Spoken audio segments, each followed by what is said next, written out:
Morning, everybody. I'll get started here in just a second.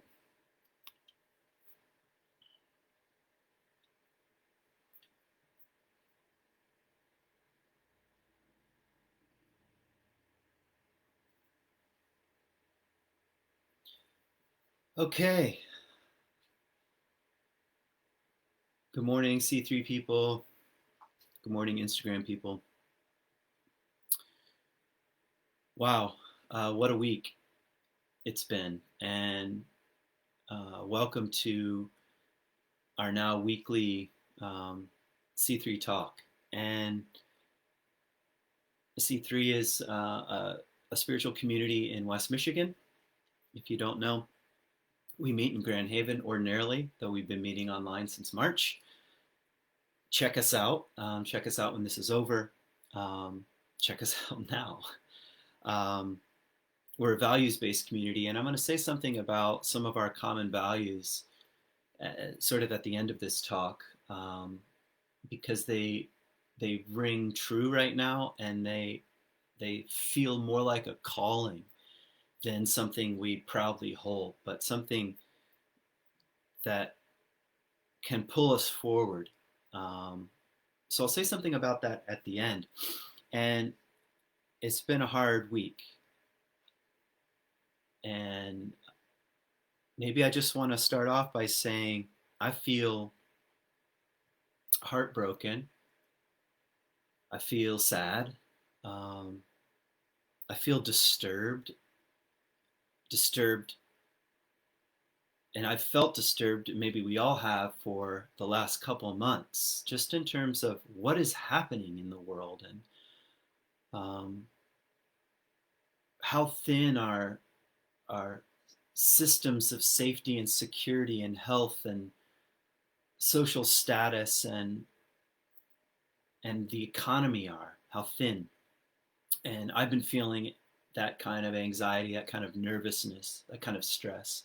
And we all have collectively. And and it's felt like at any moment something might crack or break open, and that's in part what we're seeing today, and seeing this the last couple of days, like some kind of dam has broken, and we're seeing what's beneath the surface of what we call our culture and in American society and the American way of life.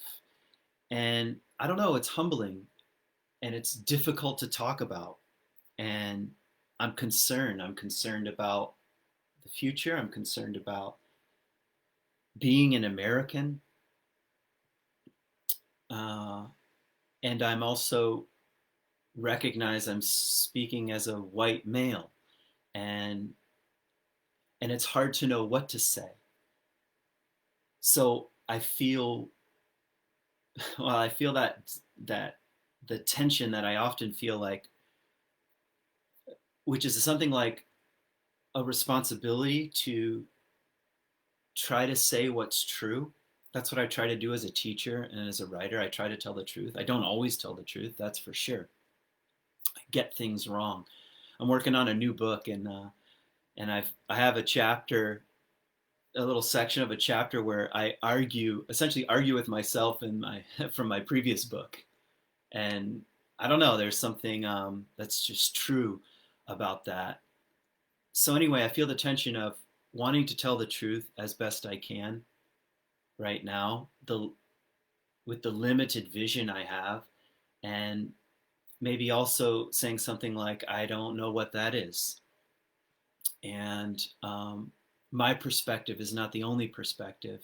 And in fact, my perspective is colored with bias and narratives and stories and some things I'm making up. um, and I think one thing that is true about crises in general is that it calls for a cleaning of the lens, like as if our glasses are filled with dirt and film and crises at least asks that of us. I don't think it forces it, but it asks us something like, clean the lens. And I don't know, that's what I, I hope happens for you. And um, I hope that happens in me also as a teacher. So the title of my talk was going to be something like Why Values Now? And I will say something about values at the end, but I kept returning to this Maya Angelou poem. It kept coming up in my mind and in my heart. One of her most famous poems, it's actually also the title of a book, one of her books, I Know Why the Caged Bird Sings. And I want to read it in a few minutes because we need poems. Poets, good poets, make a deal with the truth. And it's something like, I'm going to tell the truth. and and and come what may be another way of saying it. And Maya Angelou was one of those people, and I feel like we need voices of we need the voices of poets, and we need the voices of color, and we need voices on the margins of society, not just from the top, and especially right now. So the title of my talk is something like Time to Hear the Song of the Caged Bird. Because I want to say something right here at the beginning as clearly as I can. Maya Angelou says, I know why the caged bird sings. And I think what I'd like to say is, I don't. Not in the same way. I do not know why the caged bird sings. And I have to listen to, I don't know, open myself up to other voices. And that's not some liberal thing, versus conservative thing. That's a human thing. The glory of being a human being is the capacity to open the heart to the other. We call that love. This is the fundamental challenge of Jesus saying something like, love your neighbor as yourself. That we have that capacity, and how often we're hijacked by our own isolation, selfishness, and smallness, because it's risky business to open to the other. It's risky business to listen to another's experience. And that's part of the glory of being a human being, to take that kind of courageous risk. So a couple things I was thinking about this week, a couple of numbers that struck me and I think I found challenging. I heard on the news, a news item, just almost like as a blip, sort of just came into someone mentioned this figure and it went right past it. And the person said, this year marks 400 years of the beginning of bringing Black people to the United States as slaves. 400 years. And there was something very powerful about that number, and it just sort of like struck me. 400 years. And it reminded me immediately of the Exodus story. And the Bible tells us that the Israelites, the Hebrews, as they were really called then, Hebrew people, were slaves in Egypt for 400 years. 400 years. And that is a long time. That is a long time to develop a certain consciousness, to be born under certain narratives and stories. 400 years. And those stories and narratives, particularly of oppression and being second-class citizens, don't go away overnight. Don't go away just because we change the voting rights laws. That is a meaningful and magnificent step, but it doesn't go away. And the same can be true on the reverse side. 400 years of being the ones who have been in a position of power doesn't go away overnight. It isn't given up easily, we could say. Maybe that's not even the right word for it, but I want to say that the major story in the Bible, in the Old Testament, in the Hebrew Bible, is Exodus, is liberation. It's the central story. It also happens to be the central story of the Jesus narrative, too, from a symbolic point of view. Jesus is killed um, on Passover, which is a recapitulation, a retelling of the Exodus narrative. And it's amazing that in a white Christian nation, how we can't hear the story right in front of us, can't hear the fundamental story that challenges our own way of viewing the world. I mean, the fundamental story of Exodus, that human beings, the glory of being a human being is greater and greater levels of freedom and less levels of oppression. And that is something that is difficult to move toward and often comes with a lot of pain and trouble and heartache and violence and major massive disruption. And I'd like to maybe say something like, okay, 400 years. And now we're at the beginning, it seems, of a kind of exodus, kind of transition, a kind of exodus where those who have experienced the residual effects of being second-class citizens are drawing a line in the sand or saying something like, we must be heard. And that's challenging and disruptive to everybody. So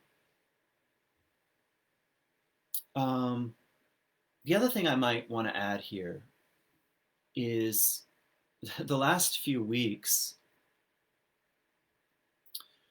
I've been saying something like the coronavirus pandemic is inviting us to do a kind of searching spiritual inventory. That's what I've been calling it, a searching spiritual inventory. And I mostly mean that around our values. I'm of course stealing that from the 12-step people. Searching moral inventory, and I mean that as well. But a searching spiritual inventory is like, okay, how am I living? What are my values? What really are my values? And that's also a cleaning of the lens. And another more simple way of saying it is something like soul searching. It's time for soul searching. And I think even the disruption of riots and protests, and I think we have to say both are happening. The vast majority of, as far as we can tell, of protests have been silent, peaceful, and courageous. And a certain percentage, a lesser percentage, has been violent and disruptive. But both of those things, I think, still call for soul searching. Like, okay, what am I not seeing? What am I not seeing? I know I'm not seeing something, and owning up and taking responsibility. And some of that, I think, collectively can look like taking responsibility for the past. Yes, our ancestors, our grandparents and great-grandparents, to various degrees, participated in a system that oppressed people, and that's wrong. And there are consequences for that.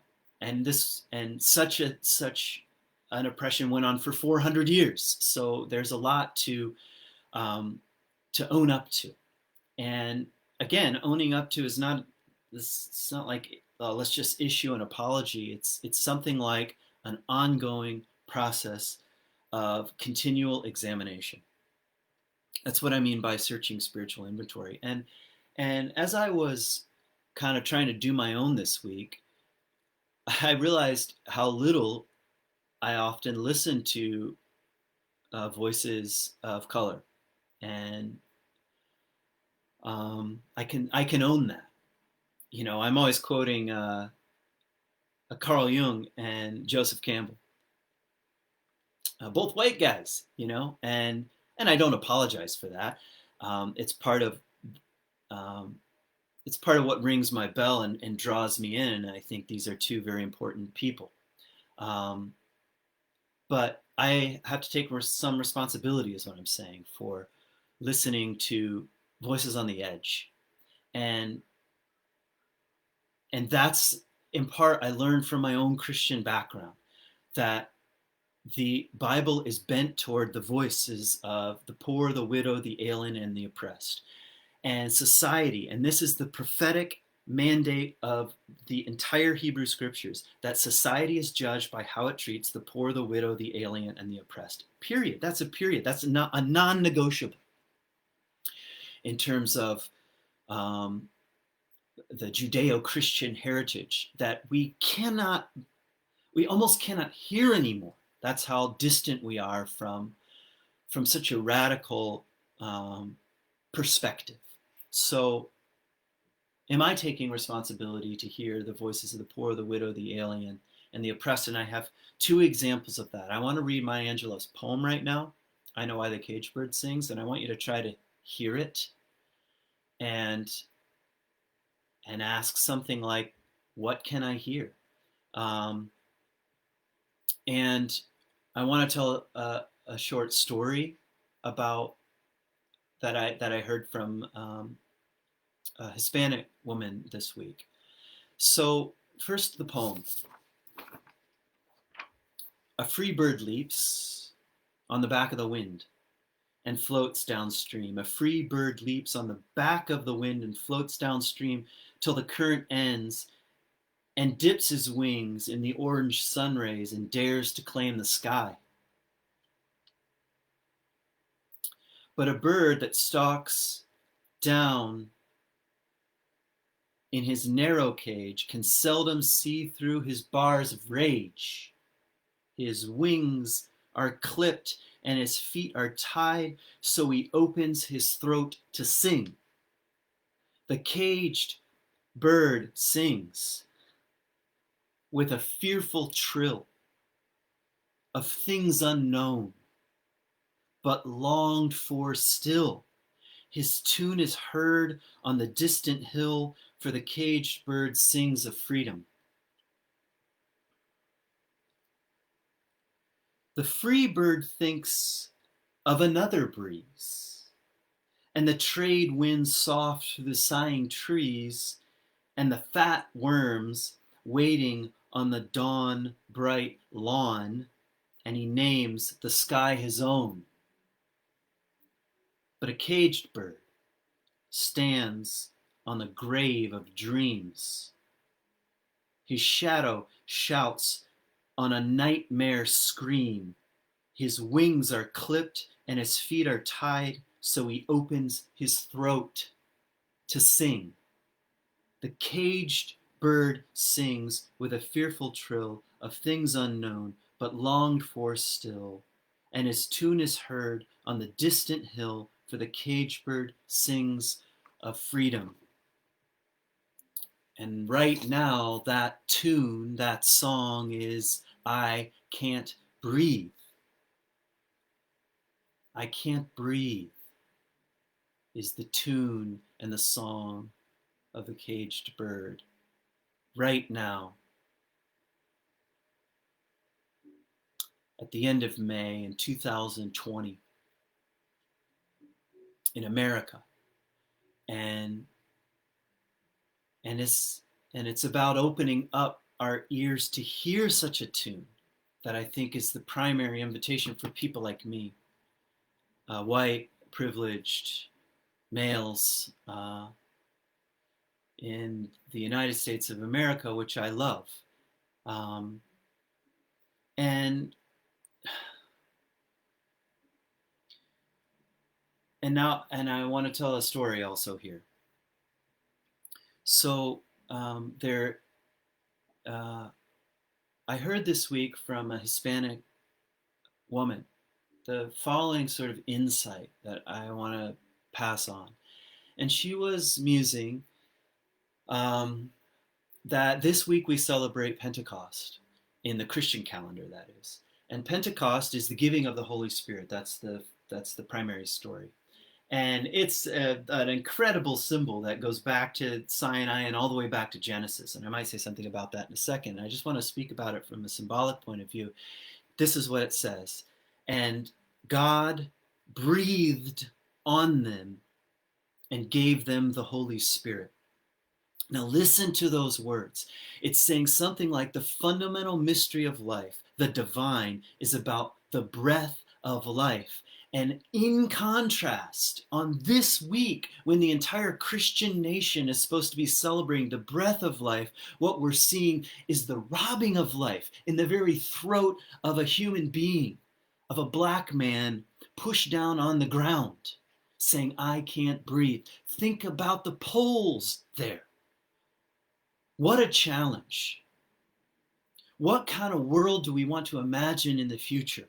One where the breath of life is given a chance to flow, where the caged bird is given a chance to sing her song, his song, and heal those clipped wings.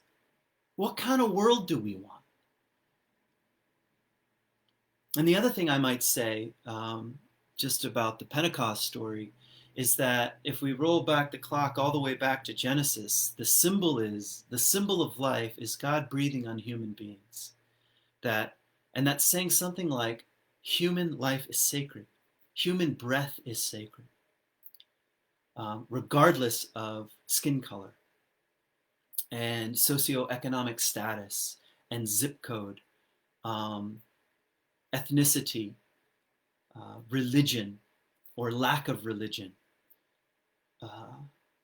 That to breathe is to experience the sacred mystery of life. And we must never forget such a thing. And this week was a reminder of how far we are from that as a society and as a culture, and how much we need to hear the call of the preciousness of life and the sacredness of life.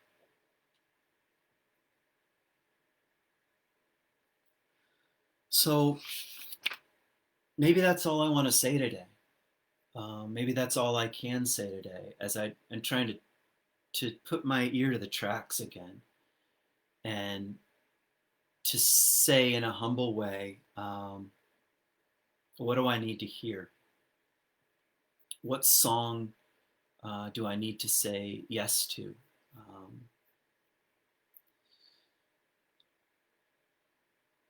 Maybe one other thing. Another thing that occurred to me this week, this is a PS, was the myth of Bluebeard. And I don't have time to share the whole myth of Bluebeard. And I've talked about bits and pieces of it at C3 before, so check out Clarissa Pinkola Estate's interpretation of, and this is in her book, Women Who Run with the Wolves. Talk about needing other voices. Anyway, she has a whole riff on Bluebeard, and there's one section of it that strikes me now. And so in the myth, Bluebeard marries a woman, and then he says that I'm going away on a journey and I don't know when I'm going to be back. And you can invite your sisters to come and stay here at the castle, and here are my keys. And he hands her the keys, and he says, you can visit any room in the house. And all I have is yours. My storehouses of gold and food and treasures, it's all yours. Have free reign of the house. You can use all these keys, except this one key is for a door in the basement. No matter what, the only thing I say is don't open that door. And of course, you know how the story's going to go. This is how all myths are. Don't eat from the tree of the knowledge of good and evil. You know what's going to happen. So they first have a good time, and the sisters are there, and they're visiting the rooms, and the sisters keep bugging her. What about the key? Why won't he let you go see that door? Why won't he let you open that door? And eventually, she goes down to the basement, unlocks the door, and what she sees inside are Bluebeard's dead wives, all bloody and mangled, and it's horrifying. And she tries to slam the door, and she realizes the key is covered with blood, and the blood is getting on her hands, and the blood is getting on her dress. And she tries to put the dress away and the key away and hide it in her closet, and it keeps bleeding and dripping blood, and she knows she can't unsee what she saw. And this story reminds me collectively about what's happening. Something like this.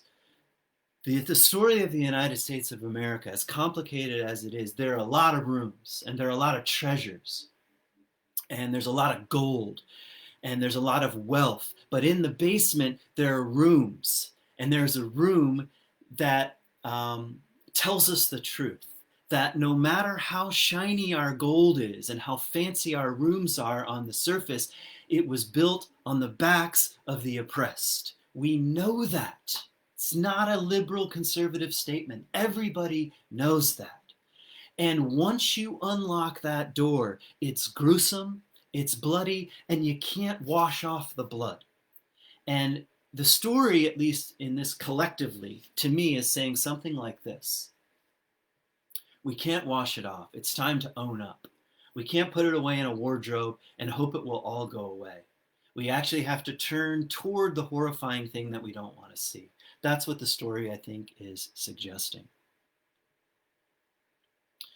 So maybe I just want to say thanks for spending a few minutes with C3 this morning and with me. I'm humbled and honored to be a part of this community. And it's a community of values. And let me remind you of some of them. We respect the dignity and worth of every individual, and we celebrate our common humanity. We affirm all people and embrace all genders, sexual orientations, and ethnicities. We value diversity. We strive to safeguard and extend human rights, peace, and social justice, locally and globally, as individuals and jointly with others. We value compassionate action. We promote wholeness and wellness of mind, body, and spirit, recognizing our responsibility, interrelatedness, and interdependence. We value well-being. Those are just 4 of our values, and to me they sound like a call once again to live into something, and to live into the challenge, and to what I'm calling the glory of being a human being, and to say we have some work to do around this stuff, and we need one another. And I hope C3 in our small corner of the world can be a voice toward common humanity, diversity, compassionate action, and well-being, now more than ever. And I don't know how, and I know how, by small steps, something like that. And so I want to thank you for being a part of this place and for supporting this place, and especially during this the madness of the time that we're in. And I hope you can find the courage to step up into being the elder that you are. Inside the human soul, regardless of age, is an elder that longs to be born.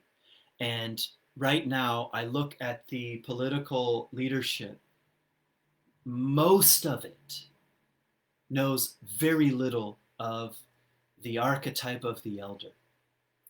Instead, we have the archetype of the CEO. It's not even an archetype, but of managing. And I'm not against CEOs. Sorry if you are one. But beneath that is the archetype of the elder, who's concerned about public well-being and knows something like, when the poorest members of society are mistreated, it's a facade. That the society, the well-being of the society is nothing but a facade. In other words, we must judge society by how we treat the most vulnerable. That's the voice of the elder, and you have it inside you. We all have that as a potent potential seed. And every once in a while, the old people don't live into that elder. And sometimes it's the young people who are, like that Bob Dylan song. I was so much younger then. I'm older than that now. He's talking about the idealism of being young. And he's speaking, I think, about it in a positive way. And sometimes the young people um, sound more like elders than the older people. But that's not even my main point. My main point is inside all of us, inside the white person and the black person and the Hispanic person and the Arab. And every other ethnicity that I can't think of right now, rests the potent potential archetype of the elder, and we need it now more than ever. Ask yourself, can I grow into the largest version of myself that I can be? And that requires a searching spiritual inventory. It requires um, an examining, a self-examination. So, what do we do from here? Patty Pershela is going to join us for music, so hang on the C3 site. I'm going to repost her live feed in just a minute. And I'm so grateful to musicians right now who have been helping us and giving us insight and wisdom, and we need art. The other thing I want to say is I'm going to be gone for a couple weeks, and I'm going to be doing a little bit of traveling now that the ban is lifted. I'm going to do some camping, spend some time in wild places, and with my family. So I'm excited and grateful to be able to do that.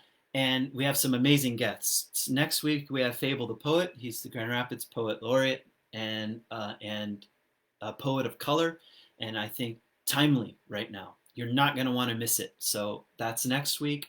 The following week, Beth Belo, one of our own, amazing and gifted teacher herself, will be joining us in 2 weeks. I think that's the schedule for the next couple weeks. You should read the newsletter if you want to keep up with stuff. So join the newsletter. Yeah, thanks for being a part of this morning. My other podcast, which is called Hints and Guesses, is a line from T.S. Eliot, and I want to end with that now. I hope you heard something in what I said, or Maya Angelou, or the myth of Bluebeard, that is something like a hint or a guess, a hint followed by a guess, and trust that breadcrumb on the trail to help you in your own growth and development. So peace, and I'll see you next time.